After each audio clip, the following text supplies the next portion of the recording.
Bismillahirrahmanirrahim. Assalamualaikum warahmatullahi wabarakatuh. Alhamdulillah wassalatu wassalamu ala Rasulillah wa ala alihi wa sahbihi wa man walah. Subhanaka la ilma lana illa ma 'allamtana innaka antal alimul hakim. Innaka antal alimul hakim wa la hawla wa la quwwata illa billahil aliyyil azim.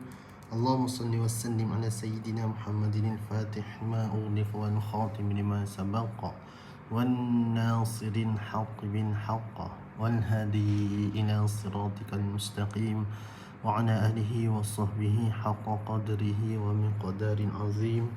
اللهم صل وسلم على سيدنا محمد وعلى آل محمد. اللهم افتح علينا فتوح العارفين. اللهم افتح علينا حكمتك وانشر علينا من خزائن رحمتك يا أرحم الراحمين. وصلى الله على سيدنا محمد وعلى آله وصحبه وسلم والحمد لله رب العالمين. أما بعد. Baik tuan-tuan yang dirahmati Allah SWT, bertemu kita, bersambung kita untuk kali ini, video kali ini insya-Allah kita sambung pada muka surat 9. Okey, muka surat 9 yang lepas kita dah mempelajari berkenaan dengan makhraj huruf. Kemudian kita masuk ke bahagian sifat huruf, iaitu sifat huruf yang berlawanan, iaitu al-jahr lawannya al-hamas.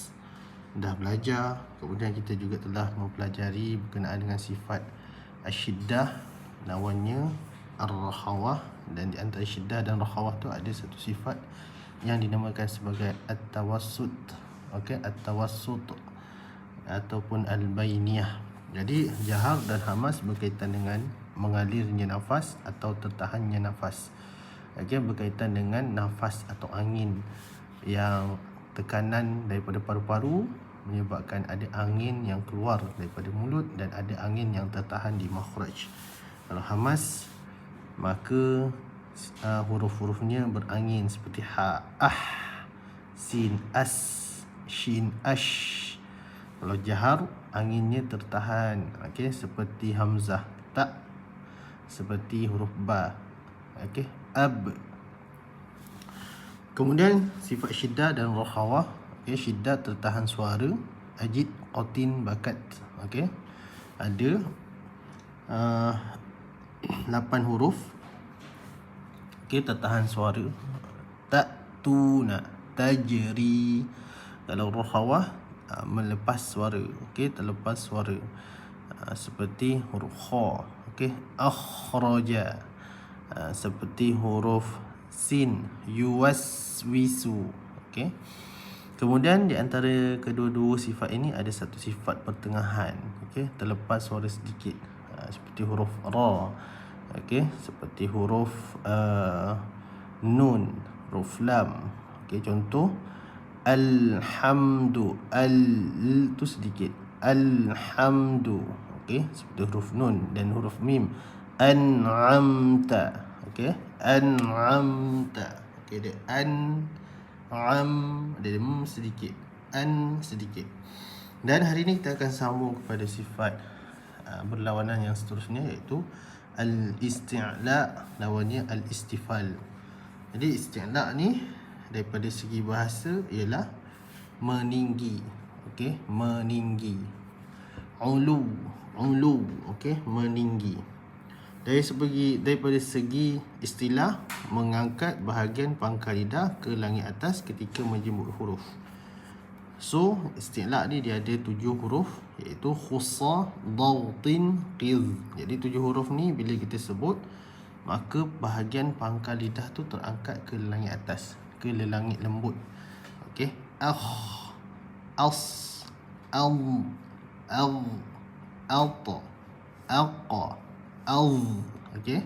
So disebabkan sifat isti'la, maka datanglah lagi satu sifat kepada huruf-huruf ini, iaitu sifat tafkhim. Sifat suara tebal lah, maksudnya suara tebal atau suara yang memenuhi rongga mulut. Okey, suara tebal. Jadi kita akan sebut dengan tebal. Tak sebut tipis, dia tebal. Tebal. Tebal. Okey. Tebal. Okey. tebal. So menyebabkan huruf-huruf ni suaranya tebal. Huruf tu jisim dia sendiri suaranya tebal. Kita boleh tengok contoh pada gambar rajah ni. Tuan-tuan boleh tengok. Okey. Jadi ni huruf ghain. Kita boleh tengok bahagian pangkal lidah. Bahagian pangkal lidah ni, okey, huruf ghain, bahagian pangkal lidah dia terangkat ke langit lembut. Okey, warna kuning ni langit keras, yang warna ni langit lembut. So dia terangkat. Kita boleh tengok huruf-huruf yang lain juga. Okey, huruf dha. Okey, huruf dha. Tuan-tuan boleh tengok ni. Okey. Maknanya bahagian pangkal lidah tu terangkat. Okey, pangkal lidah tu terangkat ke langit atas. Jadi bila kita sebut huruf-huruf ini, maka 7 huruf ni, maka kita perlu angkat pangkal lidah. Okey, ada yang akan terangkat banyak lah. Okey, ada yang akan terangkat banyak. Keadaan-keadaan ni macam kha, bila dia berbaris bawah, maka akan sedikit sangat, khi akan sedikit sangat terangkat. Kerana kha yang berbaris bawah, dia adalah huruf yang tebal tapi seakan-akan tipis. Tafkhimun nisbi, tafkhimun dha'ifun. Okey. Jadi daripada 7 huruf ni, ada maratib, susunan yang paling kuat. Okey, susunan daripada kuat ke lemah. Okey, huruf ta paling kuat.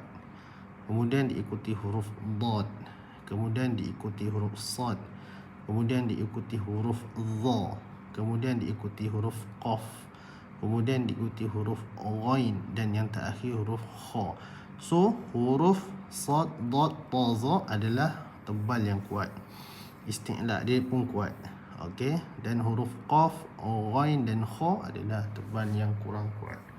Jadi kalau huruf sad, dad, ta, za ni, okey, bila dia berbaris atas ke baris bawah ke baris depan ke sukun ke, dia akan tebalnya kuat. Sa, si, su, da, di, du, ta, ti, tu, za, zi, zu. Tebal dia kuat. Adapun huruf qaf, ghain dan kha ni, dia tebal yang lemah. Ada keadaan dia kategori huruf-huruf tebal yang kurang kuat atau lemah. Jadi huruf qaf, dia ada nampak tebal dia kuat. Qa ada nampak tebal dia sederhana kuat. Qu ada nampak tebal dia kurang kuat. Qi, okey, begitu juga gha, ru, ri. Jadi bila dia baris bawah, ri, dia tebalnya sangat lemah. Okey, tapi huruf sad dan dad bila baris bawah tebal dia kuat. Si, di, tebal dia kuat. Begitu juga kha, seperti huruf ghain, bila baris atas tebal dia kuat. Kha, bila baris depan tebal dia sederhana kuat. Khu, bila dia baris bawah seakan-akan huruf tipis, tebalnya sangat lemah. Khi. Okey, begitu juga ada keadaan-keadaan yang lain. Bila huruf kha ni disukun dan sebelumnya berbaris bawah, maka dia ada keadaan yang kuat, ada keadaan yang lemah. Okey. Jadi huruf isti'la ni bila kita nak sebut, kena angkat pangkal lidah ke lelangit atas. Seterusnya, lawan bagi isti'la adalah istifal. Maka kalau isti'la terangkat atau mengangkat pangkal lidah, di istifal dia akan merendah, terangkat dengan menurunkan. Okey. Istifal, muka surat 10 ya tuan-tuan. Istifal pengertian dari segi bahasa merendah. Okey. Merendah. Innal munafiqina fid darkil asfali minan nar. Sesungguhnya orang-orang munafik itu fi darkil asfali minan nar. Okey, di bahagian kerak bahagian dasar neraka. Fi darkil asfali minan nar. Okey, asfal, istifal, merendah, bahagian dasar sekali. So dari segi istilah pula, merendah bahagian pangkal lidah ke dasar mulut ketika menyebut huruf. Jadi bila kita sebut huruf-huruf istifal ni, baki huruf lah, 7 huruf isti'la, dan baki hurufnya adalah istifal. So baki huruf tu semua adalah huruf-huruf istifal. Boleh tuan-puan So kita tengok contoh huruf ain. Okey, ni huruf ain, kita tengok. So huruf ain ni kita tengok bahagian lidah dia, bahagian pangkal lidah dia merendah. Dia tak terangkat. Ai, au. Okey. Ta'lamuna. Okey, dia merendah. Kalau huruf seterusnya, kalau huruf ghain dia terangkat, dia isti'la.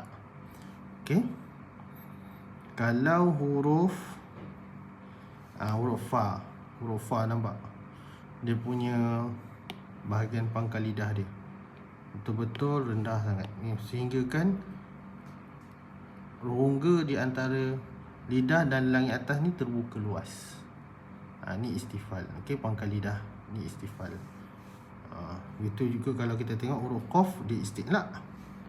Ni huruf qaf, bahagian pangkal lidah dia terangkat. Okey. Kalau huruf kaf ni macam mana kita nak kata? Okey, macam mana kita nak kata bahawa huruf kaf ini adalah huruf istifal, walhal pangkal lidah dia terangkat tu. Okey, pangkal lidah dia terangkat adalah kerana ia ingin menekan ke bahagian langit lembut. Itu nak menyempurnakan makhraj, memang akan terangkat. Okey, memang akan terangkat. Tetapi dalam keadaan setelah disempurnakan, maka dia akan merendahkan pangkal lidah dia. Lepas dia kena, maksudnya macam ni. Okey, macam ni kita nak cerita dia macam ni. Saya harap tuan-puan faham lah. Masa kita nak sebut huruf kaf, okey, kita ambil kaf baris atas. Kaf baris atas. Okey, kita ambil kaf baris atas. Okey, masa kita nak sempurnakan huruf kaf, maka pangkal lidah kita akan menekan ke lelangit lembut ni. Tapi bila dah sebut kaf, kan, dah sebut kaf baris atas, dah sebut huruf kaf tu, kemudian kita nak sebut baris atas. Maka ketika menyebut huruf kaf baris atas tu, maka pangkal lidah kita akan menurun. Menurun. Dia tak seperti huruf contoh huruf saya ambil huruf sad lah. Okey, sad. Okey, dia tak seperti huruf sad. Sad baris atas, dia sebut sa. Ketika mana kita nak sebut huruf sad, kita angkat pangkal lidah. Ketika sebut huruf baris atas tu, sebut huruf baris atas pula. Sebut baris atas pun masih lagi terangkat. Sa, masih lagi terangkat. Kalau nak nampak lagi, huruf ta, masih lagi terangkat. Itulah. Okey, itulah jawapannya. Jadi baki 22 huruf adalah huruf-huruf istifal. Okey, maka disebabkan sifat istifal ni menjadikan huruf-huruf ini adalah huruf yang bersifat yang tipis. Okey, menjadikan huruf-huruf ini menjadikan huruf ini menjadi huruf yang tipis suaranya. Kecuali ada 3 huruf lah. Huruf ra yang kadang-kadang ada tebal, ada tipis. Huruf alif yang kadang-kadang tebal, ada tipis. Dan huruf lam pada lafzul jalalah, ada tebal, ada tipis.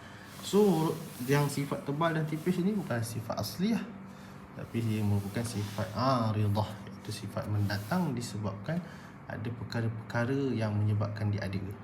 Sebagai contoh, kerana himpitan bahagian pangkal lidah ke lelangit atas menjadikan huruf-huruf itu jadi tebal. Gitu. Okey. So seterusnya, sifat berlawanan yang seterusnya al-itbaq, lawannya al-infitah. Okey.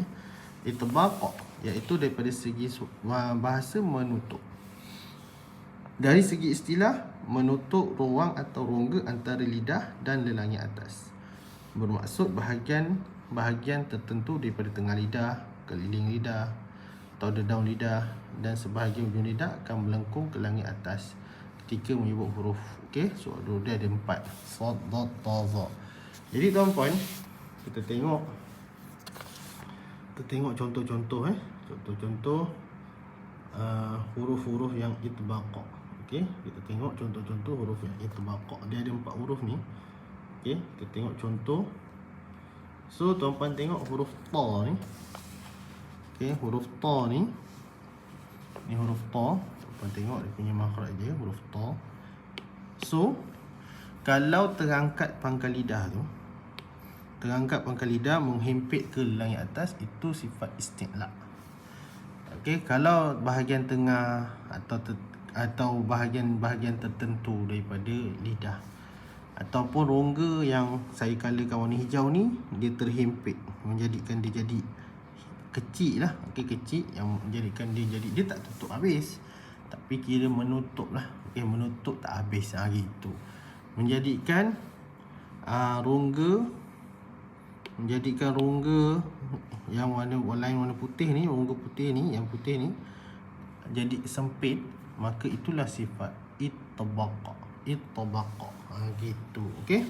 So dia ada 4 huruf. Tuan-puan boleh tengok ni huruf ta.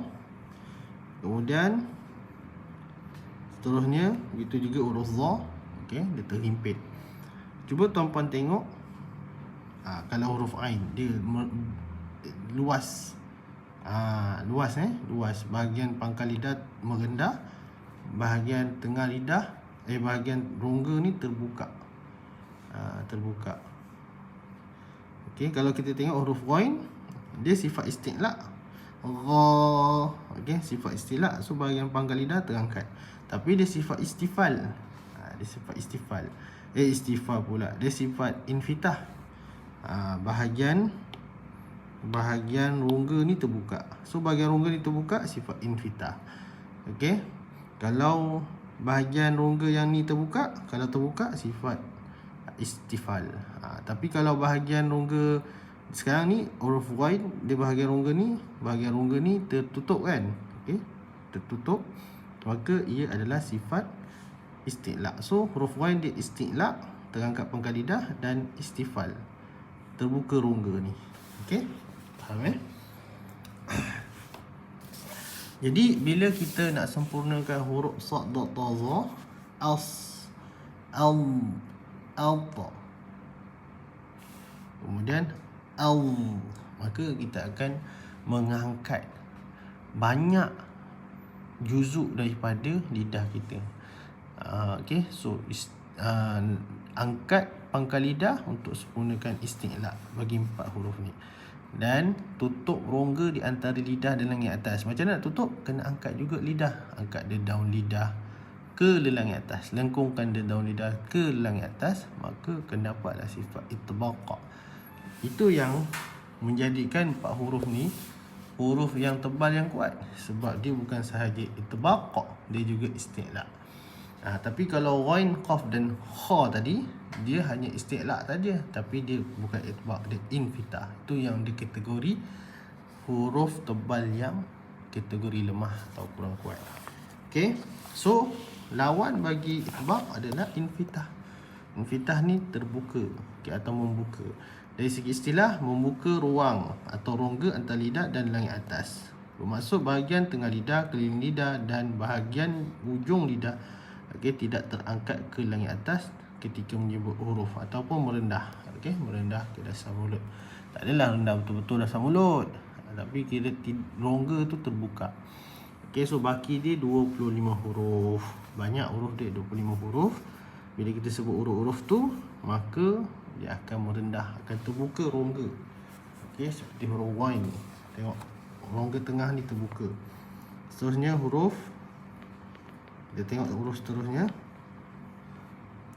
Huruf fa, nampak rongga dia terbuka.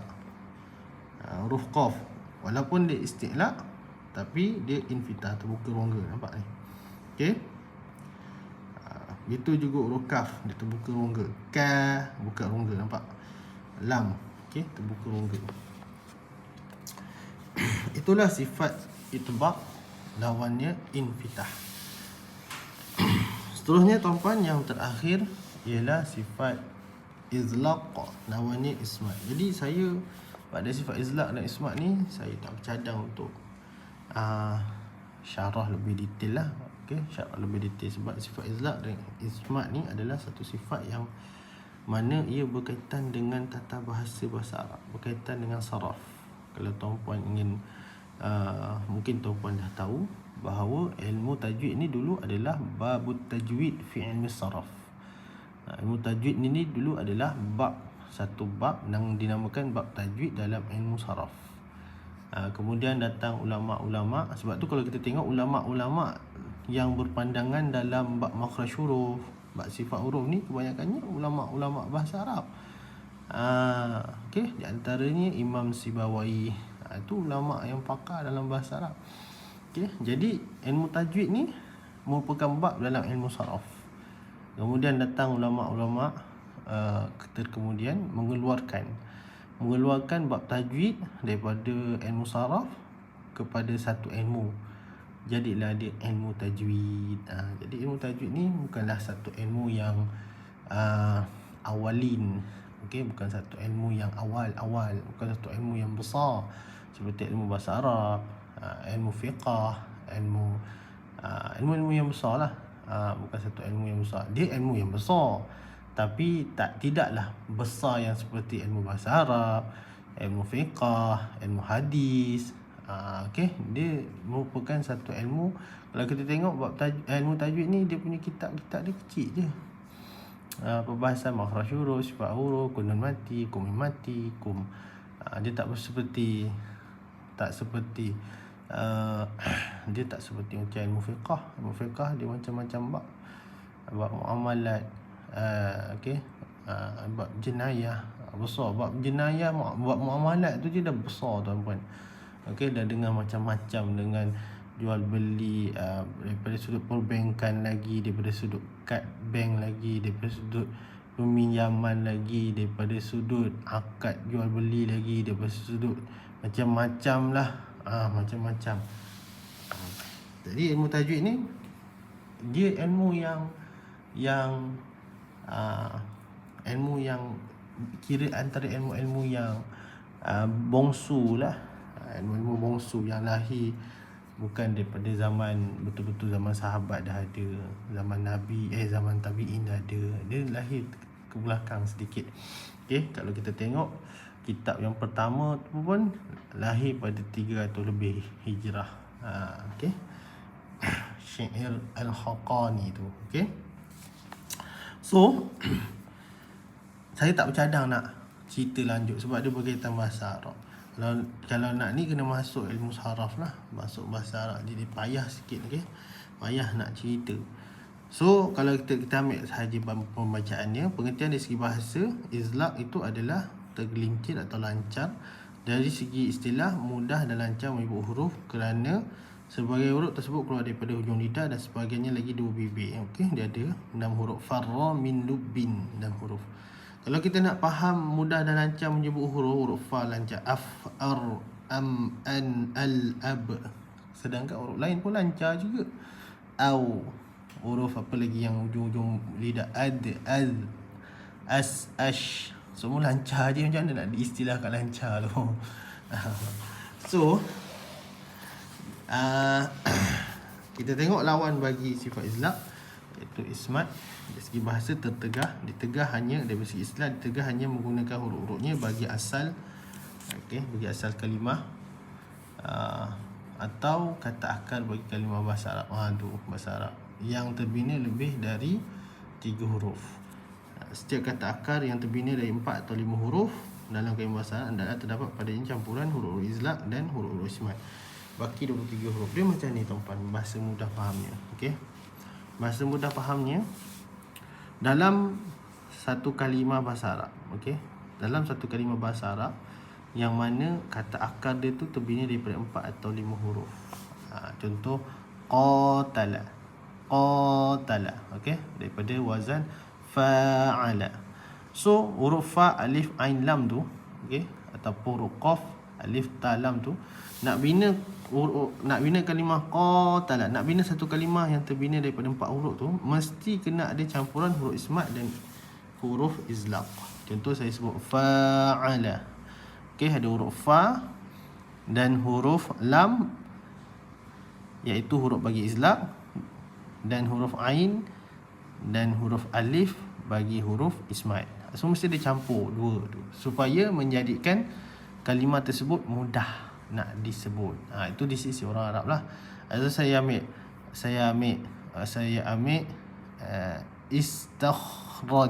istakhraja. Okey, hamzah, alif, sin, ta, kha, ra, jim. Okey, alif, sin, ta, kha, ra, jim. So dekat istakhraja tu mesti ada huruf izlaq. Huruf apa huruf izlaq? Farra min dubbin. Okey, so ada alif ismat, sin ismat, ta ismat, kha ismat, ada huruf ra. Ada huruf ra kat situ yang merupakan huruf bagi izlaq. So mesti dia ada gabungan. Itulah mudah fahamnya untuk tuan-tuan. Dia lebih kepada bahasa Arab. So kalau nak faham lagi betul, jadi dia tak boleh nak kena ditegah hanya menggunakan huruf-hurufnya. Bagi asal kalimah atau kata akal. So bukan tertegah huruf tu bukan susah keluar lah atau mudah keluar lah. Bukan, dia bukan pada itu sebenarnya. Dia lebih kepada binaan kalimah bahasa Arab. So sebahagian ulama menyatakan bahawa sifat izlaq dan ismat adalah dua sifat yang tidak memberi kesan kepada praktikal sebutan huruf. Maksudnya daripada sudut sebutan dia tak beri kesan. Maksudnya tak ada. Kita nak tegah huruf tu bisa keluar macam mana, kita nak lancarkan huruf tu, tak ada. Dia tak ada efek kepada sebutan huruf. Ianya lebih kepada perbahasan dalam binaan kalimah bahasa Arab. Okey, ini pandangan Syekh Dr. Aiman Said. Kalau kata Syekh Dr. Aiman Said, apa kata dia? Apa kata beliau? Kalaulah kata sifat izlaq dan ismat ini ada kesannya pada praktikal sebutan, sila datangkan bagaimana yang dikatakan lancar sebut dan bagaimana yang dikatakan tak lancar sebut, seperti sifat yang lain, seperti huruf seperti sifat ismat dan sifat ismat pula, sifat hamas dan sifat jahar. Okey, hamas berangin keluar, jahar angin tertahan di makhraj. Okey, setiap huruf dia ada angin. Itu kena faham betul. Setiap huruf ada angin. Bila kita cakap akan ada tekanan daripada paru menyebabkan ada angin yang keluar. Cuma angin tu banyak ataupun sikit. Cuma angin tu dia keluar daripada mulut ataupun tertahan di tempat tekanan makhraj tu. Okey. So kita tengok huruf ha memang berangin. Huruf shin berangin. Huruf kha berangin. So memang nampak angin dia. Huruf ba berangin. Berangin tapi tertahan di bibir. Huruf dal tertahan di bibir. Huruf hamzah huruf dal tahan di bibir pula, tertahan di makhraj dia lah, hujung lidah dengan pangkal gigi cik batas. Huruf hamzah tak nampak praktikal sebutan tu. Okey, contoh huruf kita ambil sifat syiddah dengan rahawah. Syiddah, ajib, qatin, bakat. Okey, huruf kaf. Okey, kita ambil taktumuna. Nampak tak tertahan huruf kaf tu. Baru dia ada angin sikit kan, sikit. Taktumuna. Nampak praktikal huruf kaf tu dia tertahan suara.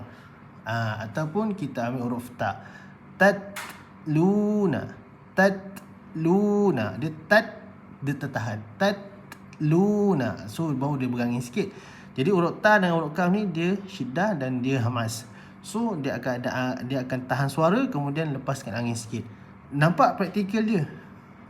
Tapi kalau ismat dengan izlaq ni macam mana kita nak praktikal kata huruf tu mudah keluar, huruf tu susah keluar, ataupun huruf tu mudah keluar, huruf tu lancar keluar, ataupun huruf tu tertegar daripada bersegera keluar. Macam mana nak praktikal? Macam mana huruf alif ba, macam mana kita nak cakap dia tertegar atau dia bersegera keluar? Tak boleh tuan-tuan. Jadi sebab tu saya mendatangkan perkara ini, bahawa sifat izlaq dan ismat itu adalah satu sifat yang tidak memberi kesan kepada praktikal sebutan. Ia lebih kepada binaan perbahasan bahasa Arab daripada sudut ilmu tasrifnya, ilmu sarafnya. Okay, so kalau tuan-puan nak lebih detail, lebih mendalam berkenaan dengan sifat izlaq dan ismat, tuan-puan boleh rujuk ilmuwan-ilmuwan bahasa Arab berkenaan dengan dua sifat ini. InsyaAllah mereka akan bantu tuan-puan untuk memahamkan tuan-puan biiznillah dengan izin Allah Subhanahu Wa Taala. Jadi selesai untuk video kali ini. Okey, so kita telah selesai untuk pembelajaran sifat isti'la, lawannya sifat istifal. Isti'la mengangkat pangkal lidah, istifal merendah pangkal lidah. Kemudian kita pelajari juga sifat itbaq, lawannya sifat infitah. Itbaq menutup rongga di antara lidah dan lengan atas ataupun melengkungkan keliling lidah atau bahagian-bahagian tertentu lidah dilengkungkan ke lengan atas sehingga menutupkan rongga di antara lidah dan lengan atas. Itu itbaq. Kemudian infitah, terbuka rongga di antara lidah dan lengan atas ataupun bahagian-bahagian tertentu daripada lidah.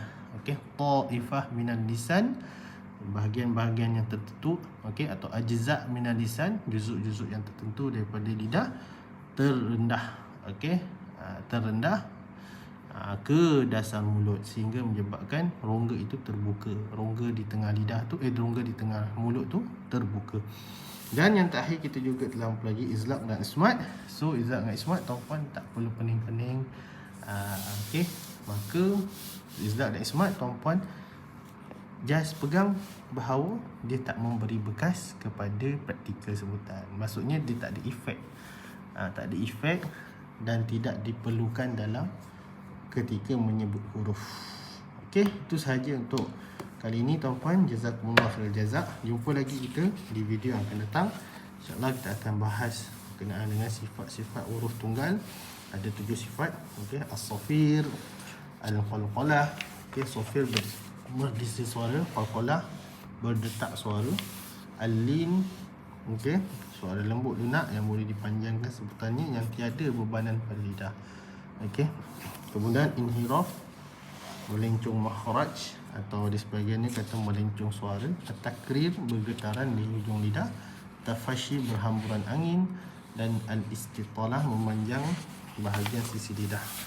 InsyaAllah. So selesai untuk kali ini. Jumpa lagi. Mohon maaf kalau ada salah silap daripada perbahasan saya ni, tuan-tuan boleh tuliskan di ruang komen. InsyaAllah saya akan memperbaiki lagi apa yang kesilapan tersebut. Subhanakallahumma wa bihamdika, nasyhadu an la ilaha illa anta, nastaghfiruka wa natubu ilaih. Wassallallahu ala sayyidina Muhammad wa ala alihi wasallam. Alhamdulillahirabbil alamin. Jangan lupa share video ni. Jazakumullah. Assalamualaikum warahmatullahi wabarakatuh.